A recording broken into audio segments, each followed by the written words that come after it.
Hey, how you doing? I'm Josh with Wooden Essentials. Today, I'm going to show you how I made a flower hanging basket stand. In the video, I want to have a cut list. Also, I'll put a cut list down in the description too. Remember, if you haven't already, please like and subscribe.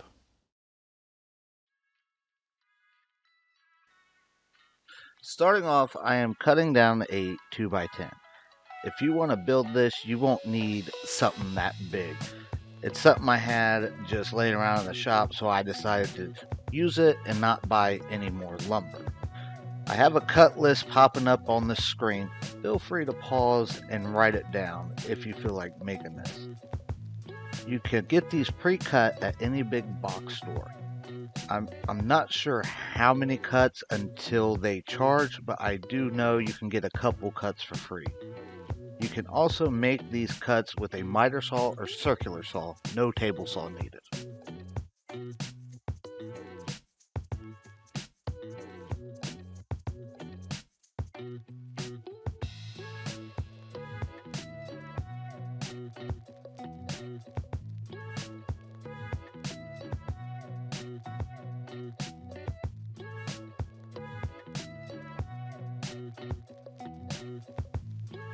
Using a table saw to cut the 2x10 to the proper measurements. Also, getting rid of the bevels for this hanging flower basket stand. My personal opinion, I think it looks way better without the bevels, but again, this is just an extra step I do. It's not a must.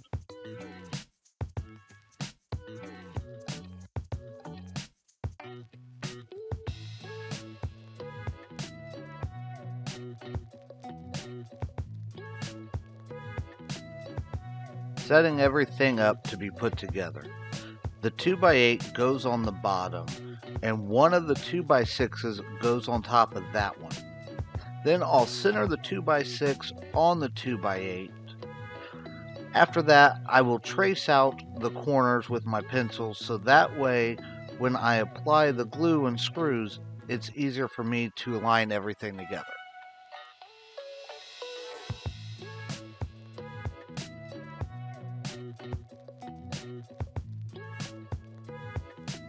Applying Titebond to wood glue, it is water resistant.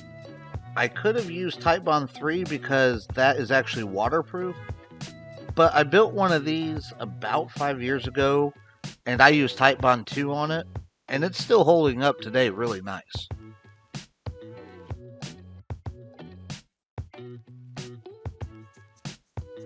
The markings I added for the 2x8 also served as a nice guideline so I know where exactly to spread out the wood glue.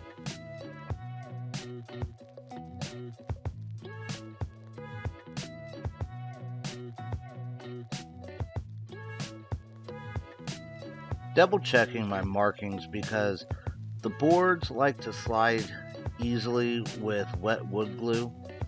I read tons and tons of different ideas to help prevent this, but not a single one of them worked for me.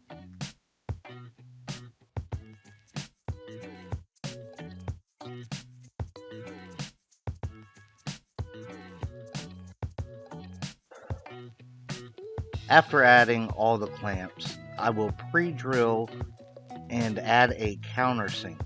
This will help with wood splitting, and so the screw is inside the board and not flush, so it doesn't scrape across the floor or whatever you have it sitting on.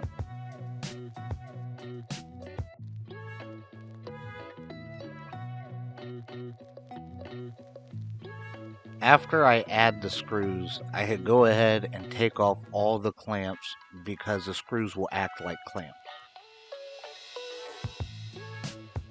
Next, I make pocket holes for the 2x4s. You don't need to do this step, you can easily just shoot screws into the side of it. If you do use pocket holes, I recommend using the clamp that is designed for pocket holes. That's the one I'm using now. It's designed so that way one end will go into the hole, giving it a great amount of pressure.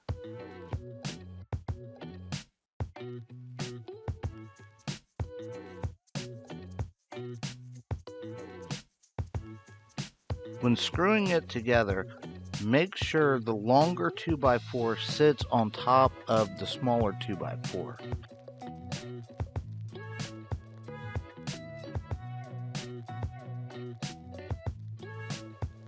Then once you get all that done, place the 2x4 on top of the 2x6s. I do the same process. I center it, then I draw a line and add glue and screws.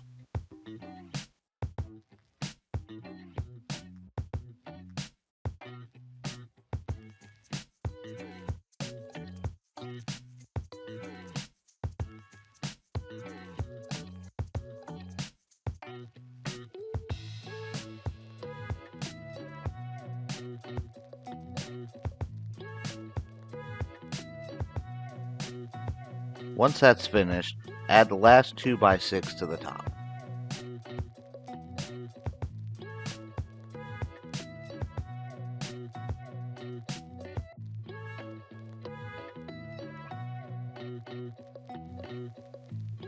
I will pre-drill and countersink screw holes for the 1x8. I won't glue this in just in case later on I want to change the sign to something different. Then I screw it to the top part, making sure there are no gaps.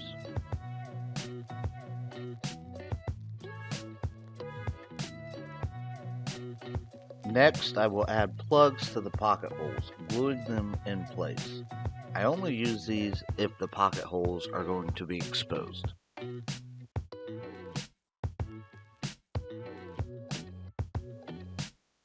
I made my own wood filler to cover up the countersink holes that I screwed in and to add them to the pocket hole plugs. To make your own wood filler, all you need to do is mix glue and sawdust, preferably the sawdust from the same project so it blends better.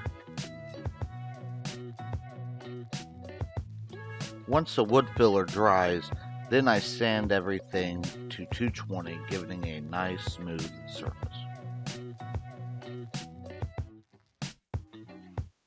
I use an exterior paint since it will be outside. I put 2 coats on it and I use a foam brush so it won't leave any streaks.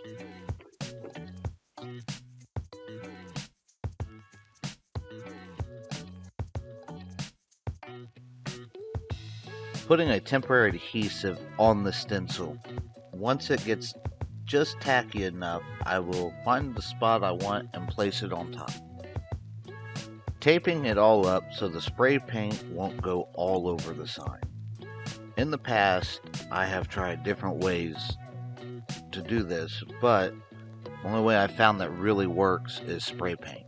Everything else just always bled over too much for me.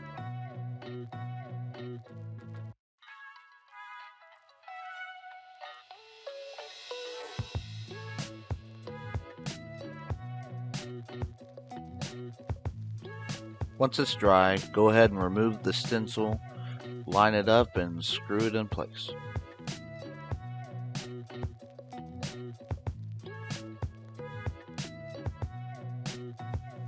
Behind the sign, find the center and pre-drill the 2x4 and add the screw hook.